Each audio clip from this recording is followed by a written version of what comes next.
আপনাদের কাছে এখন একটা সহজ পদ্ধতিতে ছানা ভুজি দেখাচ্ছি, যার জন্য আমি আমার উপকরণগুলো নিয়ে নিয়েছি। এবার আমি কড়াইয়ে তেল দিয়ে দিলাম। তেলটা একটু যখন 3-4 চামচ তেল দিলাম, তেলটা যখন গরম হয়ে যাবে তার মধ্যে আমি দিয়ে দেবো আমার কাটা পেঁয়াজ, কাঁচা লঙ্কা, এগুলো ভাজবো। আর এটি খুব খুব চটজলদি হয়ে যায়। আপনি এটা রুটি কিংবা পরোটা যার সাথেই হোক আপনি বানিয়ে খাবেন, দেখবেন খুব ভালো লাগবে। পেঁয়াজটা আমার ভাজা হয়ে গেলে ভাজা ভাজা করব।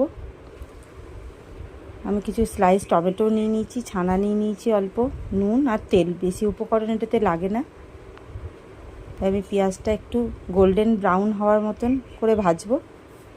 পেঁয়াজটা যেই ভাজা হয়ে যাবে, ভাজা ভাজা হয়ে গেলে আমি একটুখানি দেখবো তুলে যে ভাজা হয়ে গেছে, এমনি লাল হয়ে গেছে।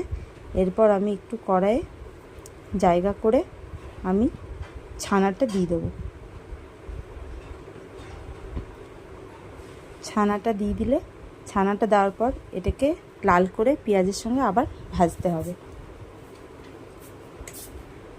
আপনারা বন্ধুরা অবশ্যই এটা বানিয়ে একবার খেয়ে দেখবেন। আর খুব জলদি এটা হয়ে যায়, এটা করতে একদম সময় লাগে না। আমাদের ঘরে অনেক সময় দুধ কেটে যায়, ছানা থেকেই যায়। একটু ছানা হয়তো আপনি ভাবছেন ফেলে দেবো, যদি আপনি মনে করেন এর সঙ্গে, আমি শুধু পেঁয়াজ টমেটো দিয়ে করেছি এটা, যদি আপনি মনে করেন এর সঙ্গে একটু পটল কুচিয়ে দিলেও খুব ভালো লাগে। রুটি কিংবা গরম গরম ভাতের সঙ্গে, পরোটার সঙ্গে, যার সঙ্গেই আপনি খাবেন খুব ভালো হয়। আর খুব চটজলদি হয়ে যায়। আমি এর মধ্যে এবার ভাজা হয়ে গেছে, টমেটোটা অ্যাড করে দিয়েছি এবং আমার ছানার ভুজি তৈরি হয়ে গেছে।